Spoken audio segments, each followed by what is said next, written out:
Avez-vous déjà hésité à agir par peur de ne pas être à la hauteur? Aujourd'hui, nous allons parler d'une force essentielle qui peut changer votre vie, la confiance en soi.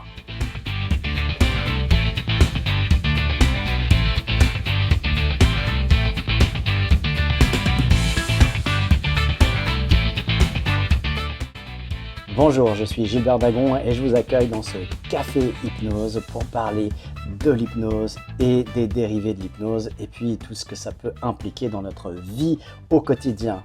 L'hypnose, c'est quelque chose qui a transformé ma vie et aujourd'hui, on parle avec l'hypnose des changements mentaux et puis de la confiance en soi. J'accompagne régulièrement des personnes, des groupes de personnes sur le développement de la confiance en soi. La confiance en soi n'est pas quelque chose de linéaire, c'est quelque chose qui se développe et qui se travaille. Eh bien, on va voir aujourd'hui dans cette vidéo, dans cet échange à travers un café ou un thé, des notions et puis des points clés et puis peut-être aussi de la pratique des outils pour vous permettre d'entretenir cette confiance en soi si vous l'avez et puis de la redécouvrir ou de la redévelopper si vous l'avez un petit peu perdue ou pas. Voilà le programme d'aujourd'hui. J'ai moi-même traversé des périodes où ma confiance en soi était vraiment très ébranlée et très fragilisée. Des aléas de la vie, des difficultés, et souvent des difficultés en amènent d'autres où elles ne viennent jamais seules, comme le dit l'adage. Et donc du coup, on se retrouve parfois à terre, ou en tout cas diminué, et on a l'impression que rien ne va. C'est une partie de notre cerveau qui fait une généralisation, et ça a été des périodes pour moi qui n'étaient pas faciles, comme on en traverse tous et comme peut-être vous traversez en ce moment. Alors, il est essentiel d'avoir dans ces moments-là des outils, des techniques, de se raccrocher à ça alors que c'est le chaos autour de soi et puis de pouvoir traverser la tempête.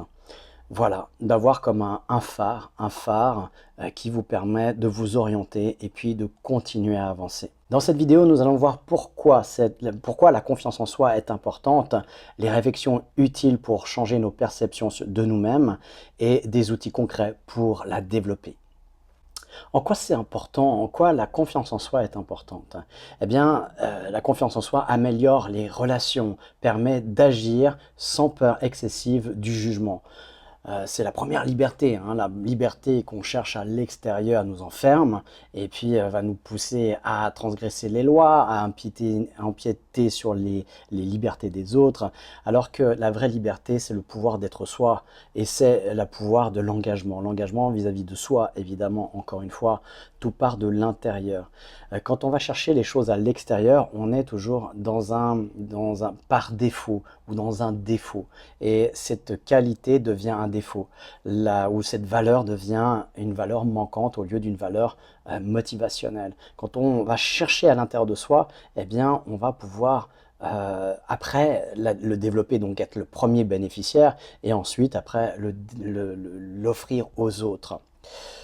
Ça permet justement, c'est la vraie liberté, hein, d'être vraiment dans l'exercice d'être pleinement soi-même, avec l'authenticité, sans peur du jugement. Ça permet justement d'agir sans l'avis des autres, sans le regard des autres et d'être complètement aligné avec ces personnes. Alors, quelles sont les conséquences du manque de confiance? Souvent, on est dans la paralysie, on n'arrive pas à bouger, on n'arrive pas à avancer. On a cette petite voix critique qui nous remet tout en question, toutes les tentatives ou toutes les visions qu'on va avoir sur l'engagement, sur les actions qu'on pourrait mener, elles sont critiquées, elles sont réévaluées et on n'avance pas. On est vraiment dans un état de paralysie.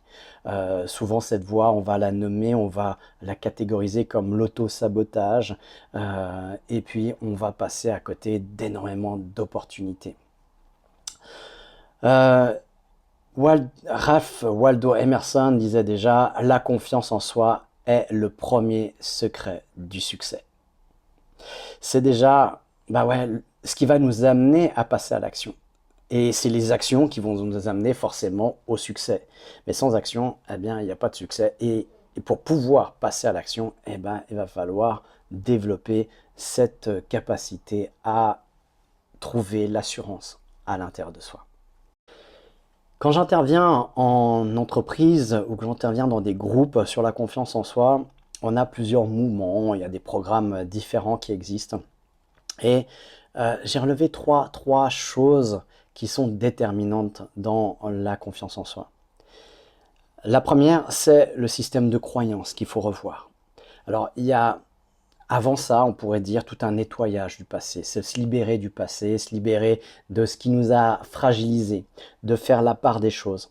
Et je ferai une vidéo prochainement justement sur comment on se libère ou comment on refait le point sur qu'est-ce qui m'appartient et qu'est-ce qui, au fait, appartient aux autres. Parce que on reçoit des avis de tous et tout le monde et on ne pourra jamais plaire à tout le monde.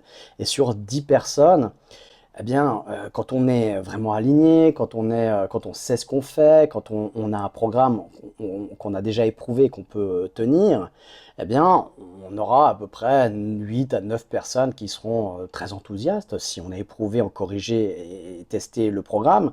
Et puis, on aura une personne mitigée, puis peut-être une personne qui sera complètement réfractaire. Ça, c'est à peu près la moyenne, on va dire. Voilà. Maintenant, ça peut aussi être 10 personnes qui sont fantastiquement heureuses et puis vraiment très bien. Puis peut-être 9 personnes très bien et une personne mitigée. Pas forcément une personne qui sera réfractaire. Maintenant, dans la vie de tous les jours, si on est juste soi-même, eh bien, vous aurez sur 10 personnes, 2 personnes qui vont vous détester absolument parce que vous êtes, parce que c'est vous. Voilà. Juste par votre tête. Si on leur demande pourquoi, ben, elles pourraient même pas se justifier, même pas dire pourquoi. C'est comme ça. Elles ne vous sentent pas. C'est tout. Après, vous aurez aussi 2 personnes, c'est immédiat, c'est le coup de foudre, et puis voilà, elles vous adorent, et vous pouvez faire ce que vous voulez, elles vous adoreront toujours. Puis après, il y a tout le reste. Sur les 10, ça nous fait encore 6 personnes qui vont naviguer, qui vont être plus ou moins. Voilà, et qui vont, la plupart du temps, adhérer. Si vous avez quelque chose à leur apporter, évidemment. Donc, d'une manière ou d'une autre, hein, pas forcément dans un programme, d'une manière ou d'une autre, si vous leur apportez, par exemple, de l'intérêt, une écoute, ou je sais pas, que vous leur parlez de quelque chose qui les intéresse, eh ben, tout à coup, bah, voilà, vous allez naviguer entre le plus et le moins. Donc voilà, donc quoi que vous fassiez, de toute façon, il y a des gens qui ne vous aimeront pas. Donc autant être vous-même, d'accord? Parce qu'il y a une chose qui est certaine, c'est que vous allez passer tout le reste de votre vie avec vous, avec vous-même. Et ça, eh ben voilà, les autres pourront toujours s'éloigner de vous ou vous se rapprocher, mais il y a une chose qui est certaine, c'est que bah, vous devez vous aimer d'abord pour avoir du plaisir à passer tout le reste de votre vie avec vous-même. Donc voilà, déjà, ce premier truc de faire, voilà, de faire un nettoyage sur le passé, de faire le nettoyage sur le passé en remettant dans le contexte les éléments que vous avez vécus pour voir que bah, voilà, votre position, votre posture, et puis faire le point sur ce que vous pourriez améliorer et ce qui ne vous appartient pas. Mais ça, on en parlera dans une prochaine vidéo, je ne vais pas trop m'étendre là-dessus. Mais déjà, ça, c'est un point essentiel. Ensuite, je parlais justement des croyances. Et les croyances, c'est énorme. Les croyances, ben, c'est aussi ces croyances sur sa façon de revisiter le passé ou de l'avoir engrammé à l'intérieur de soi. Ces croyances sur soi, ça veut dire aussi tout le passé, comment il a impacté, il nous a impacté parce que c'est pas les événements qui nous traversent, c'est comment on se raconte les événements qui agissent sur nous.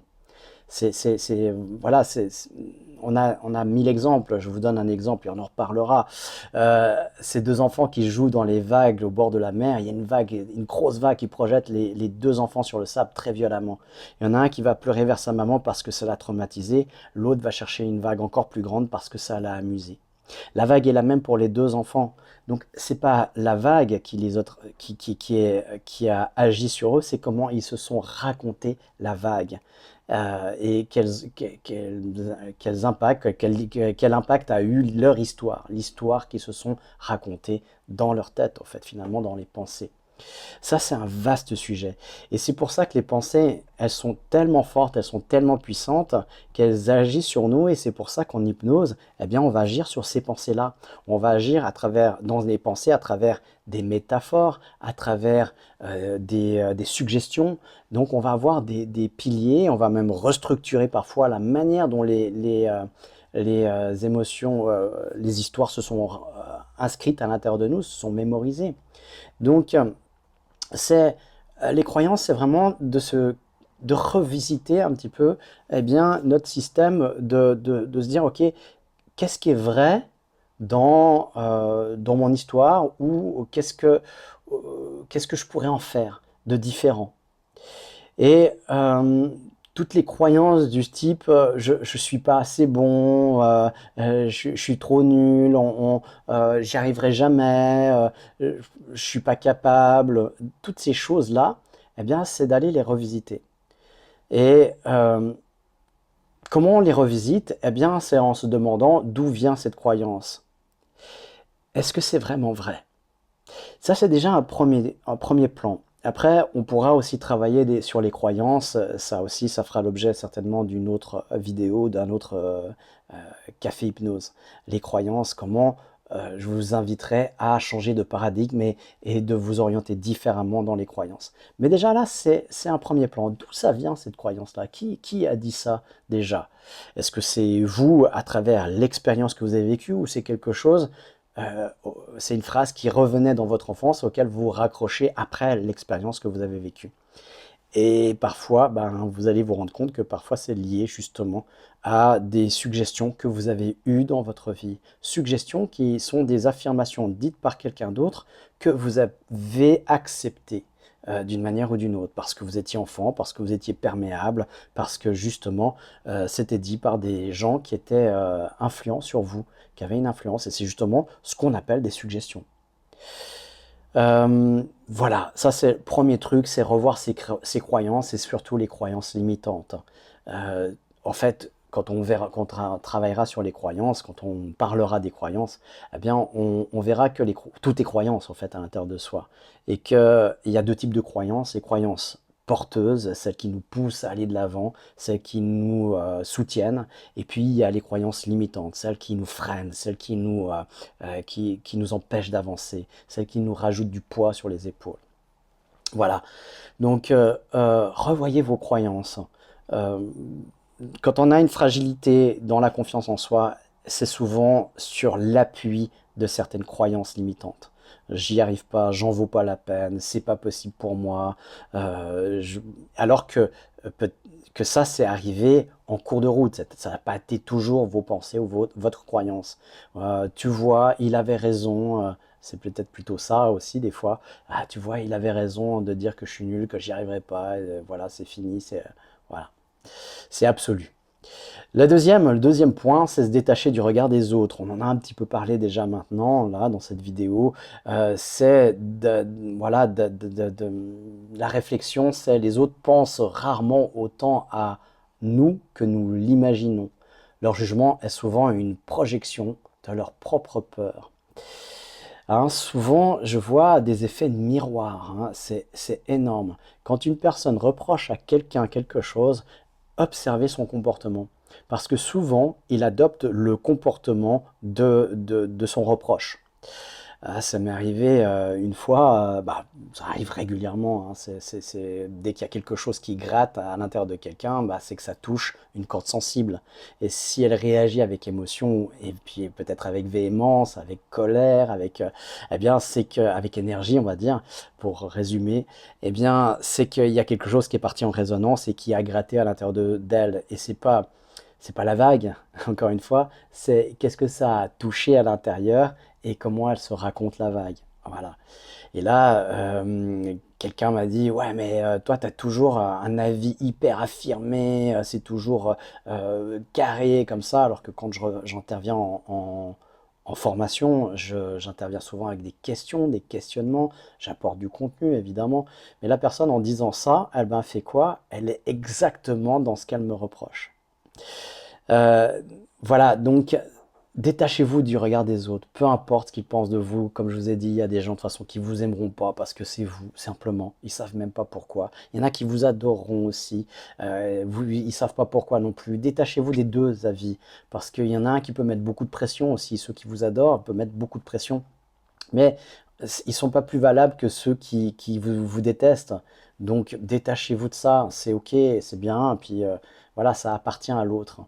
Euh, et puis, on prête beaucoup d'attention sur ce que peuvent penser les autres sur nous, mais en fait, ils ont pas, ils pensent pas autant à nous qu'on l'imagine, en fait. Et ils n'ont pas autant d'attention, d'énergie sur nous, de focus sur nous. Parfois, on se raconte des histoires aussi, hein, puis qui nous affectent. Donc, laissons à l'autre ses pensées. Et souvent, s'il a des pensées, ben ça le concerne, hein. Quand vous avez quelqu'un qui vous parle d'une autre personne, elle parle pas en réalité de l'autre personne, elle parle d'elle en permanence.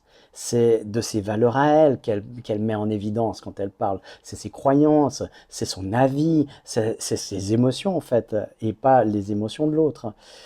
Et ça c'est assez subtil pour le comprendre, mais allez-y dans l'observation. Vous verrez, vous allez, si vous observez, vous allez vous rendre compte que c'est quelque chose euh, qui peut vous libérer justement du regard de l'autre et de la vie de l'autre. Ensuite, c'est accepter ses imperfections. Je vois tellement de gens qui veulent être parfaits pour l'autre, mais pas pour soi, mais pour l'autre. Répondre à ses attentes dans les moindres détails, et puis du coup d'aller dans des interprétations, de la lecture de pensée, des projections, et ça crée que des conflits intérieurs, que de la douleur en réalité. Et qu'est-ce que c'est que la perfection? Ça n'existe pas, c'est un mythe. Euh, Apprendre à aimer ses imperfections, c'est un acte de courage déjà et de libération déjà. Ensuite, c'est quoi la perfection? Là aussi, on pourrait faire toute une vidéo. La perfection, pour moi, c'est la nature. Je me posais la question, qu'est-ce qui est parfait? Et quand je regarde la nature, eh ben, je la trouve parfaite. Et pourquoi? En quoi elle est parfaite? Ben, c'est qu'elle se développe tout le temps. Vous revenez 10 ans plus tard d'un endroit que vous avez visité, eh bien c'est plus le même. Il y a un arbre qui est là, ou il est plus là, où il y a la végétation, il y a la nature qui s'est transformée, qui s'est développée, qui a évolué. Et je pense que la perfection, c'est l'évolution en fait. C'est la capacité à se transformer en permanence en s'améliorant. La perfection suivrait cet adage, c'est-à-dire je suis mieux qu'hier et moins bien que demain. Heureusement. Et je donne toujours cette petite blague de Sacha Guitry qui disait qu'il y a des gens qui meurent à 30 ans qu'on enterre 40 ans plus tard. Et c'est ça que donne la perfection. Une fois que si vous étiez parfait, il vous resterait quoi à vivre? Mais rien, tout est parfait. Bah, c'est la mort. Quand quelque chose est parfait, il meurt, il cesse de se développer, donc il cesse d'exister. Donc c'est pas quelque chose à aller. Moi, je me réjouis de ne pas être parfait, parce que ça me maintient en vie. Et puis, je me réjouis d'apprendre des choses.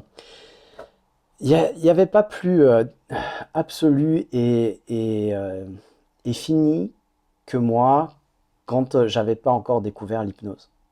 Quand j'ai découvert l'hypnose, j'ai découvert à la fois en apprenant tellement de choses en très peu de temps, j'ai à la fois découvert l'étendue de mon ignorance. Et cette étendue de mon ignorance, je pense qu'elle était infinie. Et c'est là que plus on apprend, plus on se rend compte quand on est ignorant. Il y a beaucoup de gens qui disent ça, beaucoup d'hommes de science ou intellectuels qui ont cette conscience-là et qui le manifestent, qui le disent, eh bien, sans me catégoriser voilà, dans ce que je viens de dire, je perçois l'étendue de mon ignorance. Et plus j'en apprends, plus je me dis, mais je ne sais rien finalement. Donc c'est tout ce que je vous souhaite, c'est de prendre conscience de votre ignorance en apprenant, en découvrant et en ouvrant. On ne peut pas remplir un verre qui est déjà plein. Donc si il est déjà plein, bah, c'est fini. Au revoir. Alors dans tout apprentissage, il faut d'abord commencer par vider. Alors voilà quelques outils pratiques que j'aimerais vous apporter dans cette vidéo pour développer votre confiance en vous. D'abord, eh bien, c'est d'amener votre focus sur des petites réussites. Tenez un journal de gratitude et de réussite. La gratitude, c'est la prise, la capacité, c'est d'être dans le remerciement de la vie, de ce que vous avez déjà, de ce que la vie vous apporte.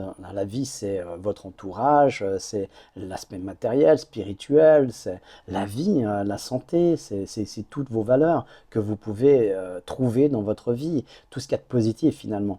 Et vous êtes juste dans le remerciement d'avoir ces choses-là. Eh bien, ça nous permet, quoi, la gratitude, de prendre conscience des choses importantes. Et souvent des petites choses qui, au fur et à mesure de la vie, eh bien, passent inaperçues. Et on devient un petit peu comme on- on se lasse des choses, parce qu'on ne perçoit plus les choses, les petites choses importantes de la vie, un sourire, une architecture, un arbre, la nature, je ne sais pas, tout ce que vous pourriez avoir, voilà, croiser un regard, voilà, jette juste un moment de pouvoir respirer une odeur, euh, croiser, avoir une activité intéressante dans votre vie, croiser quelqu'un, avoir une interaction, un échange avec quelqu'un, apprendre quelque chose. Il y a tellement de choses sur lesquelles on peut avoir de la gratitude et pourtant on l'oublie. Donc c'est prendre un temps euh, dans la journée pour remercier. Alors on peut le faire au début de journée pour remercier ce qu'on a eu la veille, mais on peut le faire en fin de journée pour ce qu'on a reçu, ce qu'on a pris conscience, on met en conscience, ce qu'on a eu pendant la journée. Ou simplement un petit calepin et à chaque fois, quelques moments dans la journée, on prend ça. Et ça, c'est ben voilà, le permettre d'avoir un journal vous permettra de prendre conscience et puis de revenir plus tard, si vous le faites par écrit, de revenir plus tard sur ces petites choses. Quand quand vous aurez un coup de mou, quand vous aurez un petit coup de down. Donc voilà, notez aussi bien des choses positives. Souvent dans mes formations, je demande aux gens, dès qu'on commence, d'aller échanger avec leurs voisins 3 choses positives qu'ils ont vécues la veille. Hein, des fois, alors dans les premiers cours, je leur demande 3 choses positives qu'ils ont vécues dans les 7 premiers jours. Et des fois, je les vois sécher. Je vois que les gens n'arrivent pas à trouver 3 choses positives qu'ils ont vécues dans les 7 derniers jours. Mais c'est énorme. Et là, j'ai mis dans mon livre aussi, mais si vous n'avez pas ça, mais quelle vie de merde. Mais quelle vie de merde. Il faut vous réveiller, parce qu'il y a plein de choses positives. Sauf que soit vous mettez la barre trop haute, parce qu'un truc positif, ça doit forcément être extraordinaire, comme un voyage aux Maldives ou je sais pas quoi. Non, s'il n'y a que un voyage aux Maldives qui peut vous rendre heureux, vous passerez peut-être à côté de votre vie entière à cause de ça.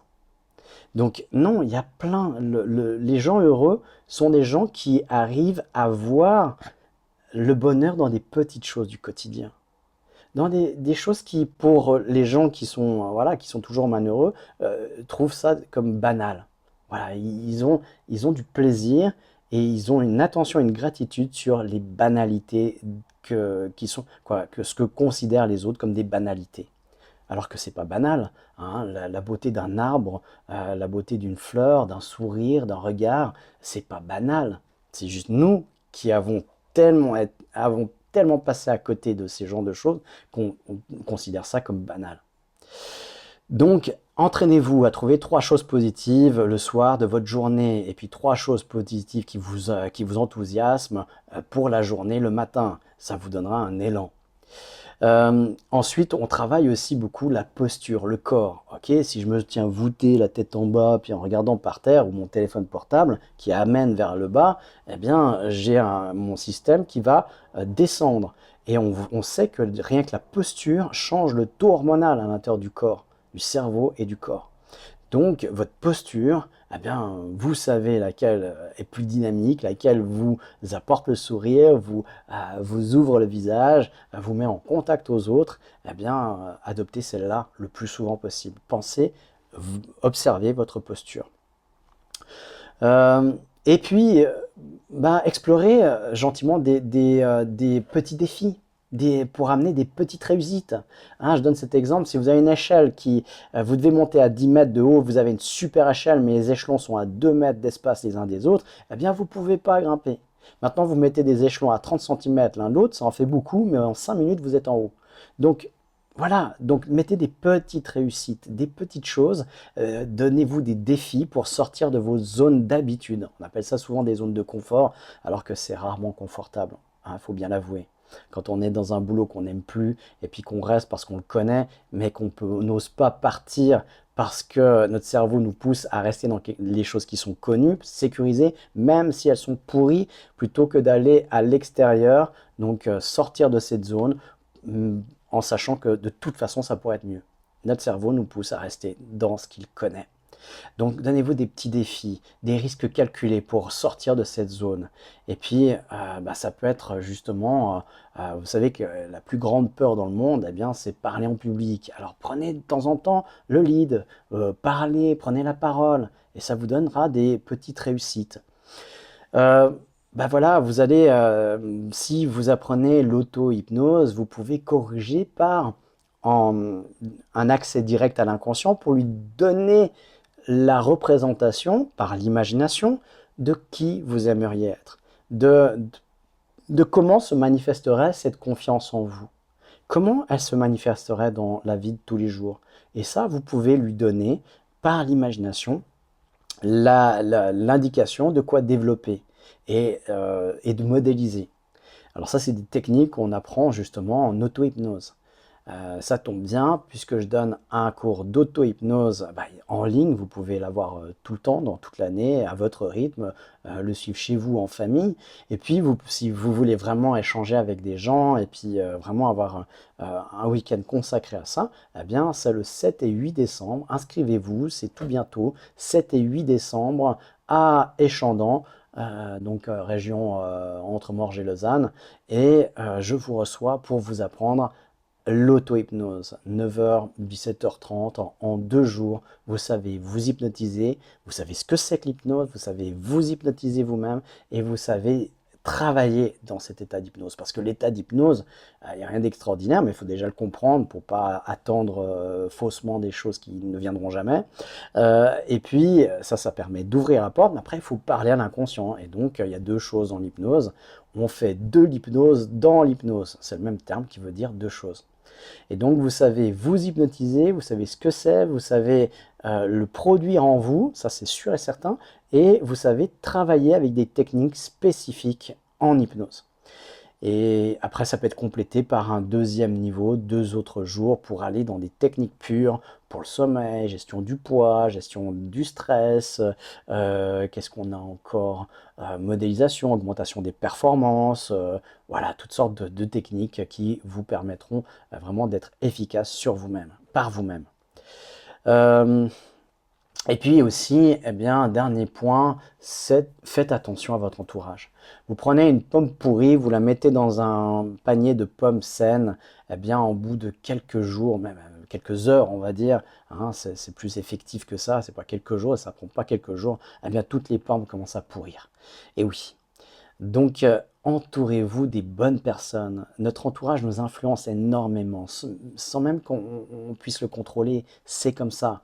Hein, qu'on le veuille ou non, notre entourage nous influence, nous travaille sur nous. Et ça va agir sur notre mental, sur notre morale, sur justement toute la production après qu'on peut amener, hein, ou le courage ou le découragement. Donc, il y a des personnes, eh bien, c'est mieux de s'éloigner de ces personnes-là que de les garder dans sa vie, ou leur proposer de changer, de se transformer. Venez avec elles un cours d'auto-hypnose et vous verrez, ça pourra peut-être faire des miracles si vous n'avez pas le choix de les garder dans votre vie.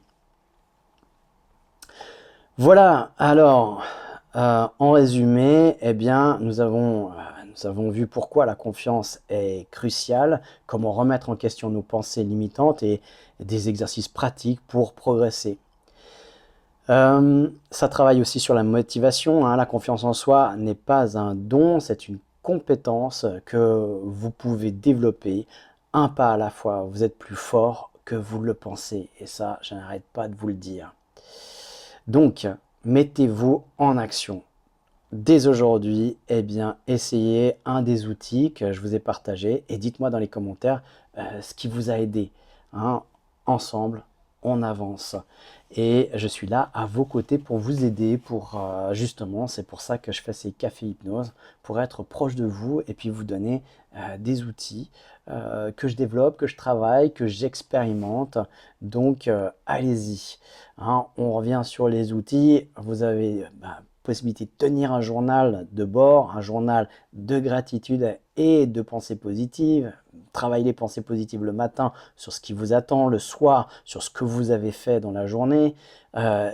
Maintenez votre posture, ok, hein, d'accord. Et puis le mental aussi, hein, affirmer la posture par des suggestions mentales. Je suis capable, j'y arrive, plutôt que je vais y arriver, il faut que j'y arrive. Attention aux injonctions, hein, avec les opérateurs modaux, attention.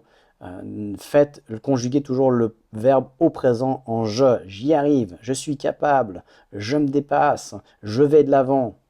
Ok, j'avance. Eh bien, développez aussi votre imaginaire. Visualisez-vous dans des situations qui vous effraient ou qui vous créent du stress ou voilà, qui génèrent un affaiblissement de la confiance en soi. Allez-y explorer avant l'événement au lieu de le mettre dessous et puis faire l'autruche. Ah, parce que quand vous êtes confronté, ben voilà, vous allez perdre vos moyens. Donc entraînez-le. Le cerveau ne fait aucune différence entre la réalité et l'imaginaire. Donc vous avez cette capacité à anticiper pour votre cerveau. Et pour lui, ça devient et c'est réel. Et entourez-vous de personnes positives. Réduisez le temps passé avec les personnes critiques ou toxiques. C'est hyper important. Bien, alors, quel est votre plus grand défi concernant la confiance en vous, là, maintenant, hein? J'aimerais bien que vous partagiez vos avis, vos défis, et puis si je peux vous aider à trouver des solutions ou ça peut être le sujet d'une prochaine vidéo, faites-le moi, faites-moi-en mention. Et puis, voilà, si ce sujet vous parle, je pourrais aborder l'estime de soi ou la gestion du stress dans une prochaine vidéo. Si ça vous plaît, eh bien, dites-le moi. Et puis, si ça peut servir aussi d'autres personnes, partagez, échangez, partagez cette vidéo, likez, mettez la petite cloche. Et puis, voilà, autrement, parlons d'actualité. L'actualité, j'ai déjà fait mention, eh bien, il y a le cours d'auto-hypnose 7 et 8 décembre, ce week-end-là, toute la journée, tout le week-end, les 2 jours, samedi, dimanche. Prochain live, prochain direct, ce sera vendredi. Alors, je vais juste regarder la date. C'est vendredi 30, sauf erreur. 29 avec Charlie Ayo, qui est fondateur de Open Synapse, dans lequel j'interviens beaucoup dans les programmes, je suis directeur des programmes thérapeutiques. Et on a développé cette application pour être à vos côtés 7 jours sur 7, 24 heures sur 24, sur un aspect psychologique. Il y a plein de gens qui ont des détresses, des besoins, et ils ne peuvent pas toujours avoir un rendez-vous dans les 48 heures. Ils ont besoin parfois voilà, d'interventions, de pouvoir avoir un soutien. Ça ne remplace pas un psychologue, mais voilà, c'est un soutien, c'est un rescue, c'est vraiment en cas d'urgence. Vous savez que vous avez quelqu'un à vos côtés. Vous avez des séances d'auto-hypnose dans différents programmes, mincir, le stress, phobie aussi. Voilà, il y a cesser de fumer, il y en a plein de programmes que vous pouvez suivre et qui vous aideront. Voilà, vous pouvez toujours aussi avoir du soutien dans le forum. Vous avez des ateliers qui vous informent ce que c'est que l'hypnose, comment trouver sa voie, comment arrêter la procrastination, voilà, il y a plein d'ateliers aussi possibles pour vous aider. Et Charlie Ayo s'est pas contenté de faire juste Open Synapse, il a fait Love Flame, qui est une application pour retrouver l'épanouissement sexuel dans son couple. Et donc voilà, on en parlera vendredi 29 à 19 h sur les réseaux sociaux en direct, comme nous avons coutume de le faire une fois par mois avec Centre Aura Open Synapse. Et puis sur le centre Aura, bah, vous avez toutes les formations courtes que vous pouvez accéder. C'est ouais, c'est dans les 2 heures, à peu près moins de 3 heures. Vous avez la capacité d'apprendre des techniques pour toute la vie, pour vous, vos enfants, pour vous libérer, pour améliorer, pour changer, pour transformer, pour mieux se connaître. Et puis vous avez les formations longues, les ateliers qui sont voilà, de 4h30 à 24 heures, comme le coaching mental. C'est tout ce qu'on aurait dû avoir appris à l'âge de 7 ans pour le fonctionnement de son cerveau à l'école. Mais malheureusement, l'école ne sert pas à ça. C'est bien dommage parce que c'est tout ce qu'on va utiliser après, quand on va être dans le monde adulte. C'est tout ce qu'on devrait utiliser, et quoi, qu'on a besoin d'utiliser et qu'on devrait connaître, mais qu'on n'a jamais appris. À communiquer avec les autres, avec soi, voilà. Et puis, qu'est-ce que c'est que les émotions, comment travailler avec ça, comment travailler sur des souvenirs, des traumas. Voilà, tout ça, c'est vous retrouvez dans cette formation coaching mental, auto-hypnose, j'en ai déjà parlé, bien sûr. Et puis pour le sommeil, gestion du sommeil aussi, comprendre ces trains du sommeil, comment ça fonctionne. Pour ceux qui vivent des crises d'angoisse, suivez le cours parce qu'il est vraiment exceptionnel. Il vous donne vraiment des clés pour vous transformer. J'ai des résultats avec ce cours qui est fantastique. Si vous avez ou vous connaissez des gens qui sont dans le stress, l'angoisse, ne restez pas comme ça, ne les laissez pas comme ça. Allez voir ce cours pour vraiment 5 heures, 5h30, vous aurez appris comment changer, transformer ça. Et puis si vous avez, si cet état de stress vient d'un trauma, eh bien vous pouvez le nettoyer. Prenez une séance, en 1 ou 2 séances. Ça aussi, je voulais revenir. J'ai eu une personne qui, dans un groupe, qui me dit, voilà, j'ai travaillé sur un sujet en hypnose. Oui, c'était la phobie de la voiture. Hein. Elle a fait 15 séances. Eh bien, c'est une escroquerie. Elle s'est fait escroquer 15 séances d'hypnose. C'est absolument abominable d'entendre ça. Encore une fois, soit le thérapeute il est très mal intentionné, soit il est très mal formé. Et voilà, dans les 2 cas, c'est pas bon pour le client, le patient. En 1 séance, c'est réglé. Maintenant, quelqu'un qui n'est pas très expérimenté en hypnose, il mettra peut-être 2 séances, mais pas 15 séances, d'accord? 15 séances, c'est pas possible. C'est impossible. Donc, c'est 1 à 2 séances. Pour une phobie, c'est 1 séance et même pas toute une séance, en réalité.